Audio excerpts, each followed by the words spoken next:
기술적 분석입니다. 자, 시장 상황 한번 살펴보도록 하겠습니다. 자, 나스닥 같은 경우는 어제 50일선을 올라서면서 최근에 힘이 없던 부분을 돌려놓는 움직임이 나왔습니다. 자, 계속해서 저 같은 경우는 수렴하는 방향이 아니라 확산하는 방향으로 주가가 움직이고 있고, 주봉으로 살펴보더라도 고점부에서 너무 오랫동안 머물렀기 때문에 불안감이 존재한다라고 말씀을 드렸는데, 강한 하락이 이번 주에 나온다기보다는 다시 한번 전고점 돌파를 시도하는 방향으로 시장이 전환이 되고 있습니다. 자, 그럼 왜 이렇게 주가가 계속해서 올라가고 있는가, 그 부분에 대해서 설명을 드려본다면, 결과적으로 트럼프 대통령이 관세라던가 무역장벽이라던가 블록화가 된다고 했을 때 결국 많은 사람들이 안전자산으로 택하게 되는 거는 달러라는 거예요. 결국 전 세계에 있는 자산들이 달러화 자산으로 움직이게 되고, 실제 우리나라만 보더라도 옛날 같으면 주식한다고 했을 때 대부분이 국내 주식을 했었는데, 지금 10명 중에 4, 5명은 미국 주식을 하고 있는 게 현실입니다. 결국에는 강달러가 됨으로 인해서 많은 사람들이 이 부분에 눈을 뜨게 되었고, 비단 우리나라뿐만이 아니라 전 세계적으로 이런 현상이 발생을 하고 있기 때문에, 예전 같으면 한 번쯤은 무너져 내려야 되는 종목들이 계속해서 신규 자금이 유입되면서 단순히 국내 자금뿐이 아니라 글로벌 자금들이 달러로 유입이 되면서 시장이 무너질만 하면 밀어올리는 방향성을 만들고 있다라는 거예요. 상승의 배경에는 그런 부분들이 존재를 하는 것이고, 그럼에도 불구하고 시장 자체가 과도하게 올라와 있다라는 생각은 글로벌이든 국내 자금이든 동일하게 느낄 수 있는 부분이기 때문에, 이 부분이 현재 유지되고 있는 강달러 추세 자체에 어떠한 악재가 생김으로 인해서 조정을 받게 된다면 큰 폭의 하락이 나올 수가 있다는 거예요. 자, 이전에 나왔던 폭락 같은 경우는 어떤 부분이었어요? 바로 물가가 안 잡히면서 많은 사람들이 미국의 경제에 의구심을 갖게 되었고,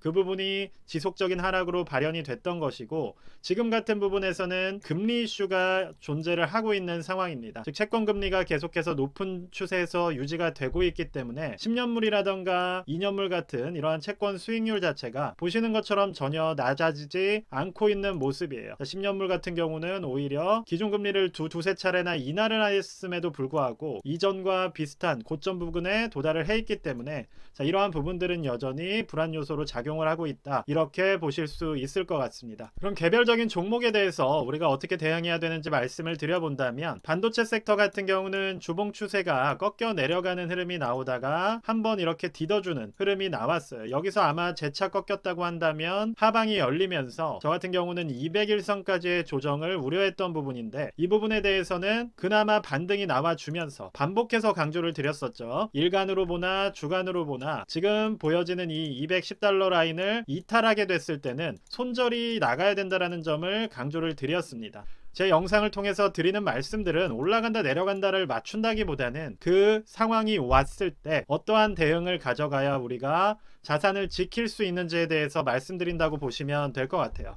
그래서 지금 같은 경우는 다행히 주요한 입형 매물 지지라인이 존재하는 곳에서 반등이 나와줬기 때문에 다행이라고 볼 수가 있는 것이고, 어제 기준으로 50일선을 올라서는 흐름이 나와서 지금 우리가 이제 재차 반도체 섹터에 투자를 한다고 했을 때는 저는 이전보다는 살짝은 보수적으로 200일선을 돌파하는 것 뿐만이 아니라 50일선이 어느 정도 따라 올라와주는 흐름을 확인하고 들어가는 게 좋을 것 같아요. 만약에 50일선, 200일선 골든크로스가 나오게 된다면 이런 식으로 위쪽에서의 부침이 존재할 것이기 때문에 그냥 첫 돌파에 무조건 매수를 한다기보다는 이전보다는 조심스럽게 분할 매수가 들어가는 것이 안전할 거라고 생각을 합니다. 그래서 반도체 섹터를 정리를 해드린다면, 아래쪽으로는 지지라인이 잡혀있고 위쪽으로는 저항라인이 좁은 구간에 잡혀있는 상황이에요. 지금은 이 사이에서 움직이고 있기 때문에 방향성을 예측한다기보다는 이탈이 나왔을 때는 빠르게 손절, 그리고 만약에 돌파가 나왔다고 한다면 이전처럼 또 매물 흡수를 한번 가져갈 가능성이 높기 때문에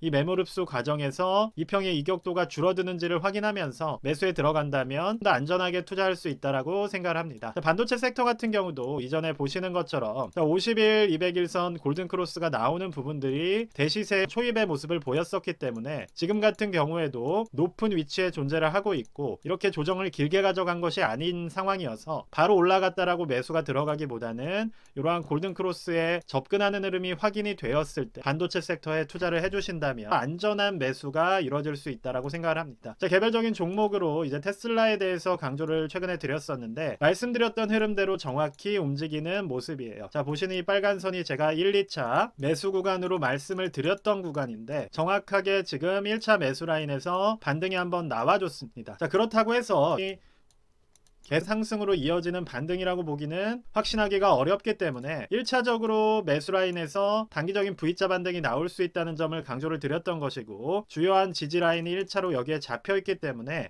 자, 그 부분에서 반등세가 들어오고 있다라고 생각을 해주시면 될 것 같습니다. 그래서 330달러 라인에서 1차적인 반등이 나온 상황이고, 만약에 여기서 저는 20% 정도 비중, 예를 들어 내가 투자할 수 있는 자금이 100이라고 했을 때 20% 정도의 자금을 투입하는 걸 말씀을 드렸는데, 만약 그 부분에 투입이 들어갔다라고 한다면 이 반등에 있어서 추격 매수는 하지 않는 게 좋을 거라고 보고 있는 구간이에요. 왜냐하면 이 V자 반등으로 움직이고 있는 것이고, 위쪽에 보시는 것처럼 51선 저항 라인이 존재를 하고 있는 상황이어서 이 부분에 반등이 빠르게 나오고 다시 저항을 맞고 떨어질 가능성도 있는 겁니다. 이 부분이 좁혀져 있는 상황에서, 예를 들어서 51선이 이렇게 가격대와 이격도가 크지 않은 상황에서 올라서는 흐름이 나온다면 여기서는 더 큰 비중을 가져갈 수가 있겠지만, 지금은 이격도가 많이 벌어져 있는 상황에서 급격하게 올라가는 흐름이기 때문에 단기적으로 20% 매수 자금을 이 구간에서 추가로 들어간 부분과 함께, 혹은 기존의 부분과 함께 전체의 20% 정도의 수익 실현을 해주시는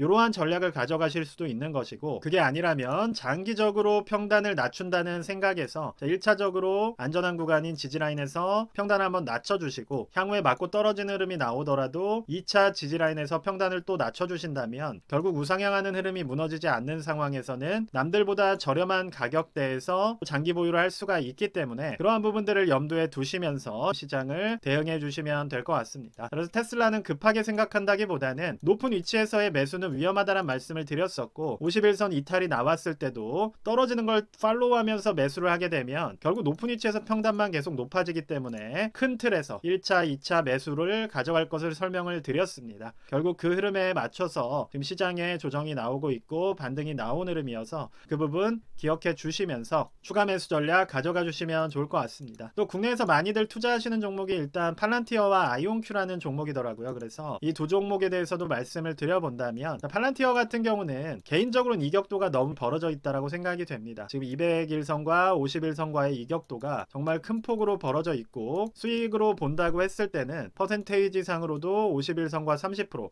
201선과 거의 60% 가까운 이격도가 벌어진 상황이기 때문에 여기서 신규 매수가 들어가기에는 오히려 위험한 구간이고, 기존에 매수가 들어가셨던 분들은 오히려 일부 수익 실현을 할 수 있는 포인트라고 저는 보고 있는 위치입니다. 자, 그리고 아이온큐 같은 경우는 이전에 한번 폭락이 나왔던 걸로 알고 있어요. 팔란티어 같이 거듭된 상승이 나오던 상황에서 이격도가 많이 벌어진 구간에서 급락이 한번 나왔고, 지금 그 부분을 회복하는 구간이 잡혔습니다. 자, 그럼 지금 위치는 어떠한 위치냐면, 일단 51선 이탈이 나왔기 때문에 긍정적인 구간은 아니에요. 여기서 반등을 만들기 위해서는 일단은 51선 위쪽에 안정적으로 안착해주는 흐름이 필요합니다. 그리고 슬로우 스토캐스틱이나 MACD도 확산하는 흐름, 즉 멀어지는 흐름으로 잡혀있기 때문에 급한 매수보다는 더 지켜보시는 게 좋을 것 같아요. 주요한 지지라인 자체가 28달러에 정확하게 잡혀있기 때문에 지금 38달러라는 가격대는 지지라인과의 거리를 생각한다면 손해율이 커질 수가 있는 구간이어서 급한 매수보다는 관망으로 현금을 모아가시는 선택하시는 게 좋을 것 같습니다. 특히나 양자 같은 경우는 제가 이전에 전체 영상에서도 공개를 했던 SMR 같이 이런 소형 원전보다도 오히려 실용화가 더 오래 걸리는 종목이기 때문에 급하게 매수를 하시기보다는 지금 이미 싸게 매수를 하신 분들이라면 보유 전략으로 가져가시면 되는 것이고, 그게 아니라 신규적인 매수라고 한다면 이 위치에서 급격하게 평단을 높이기보다는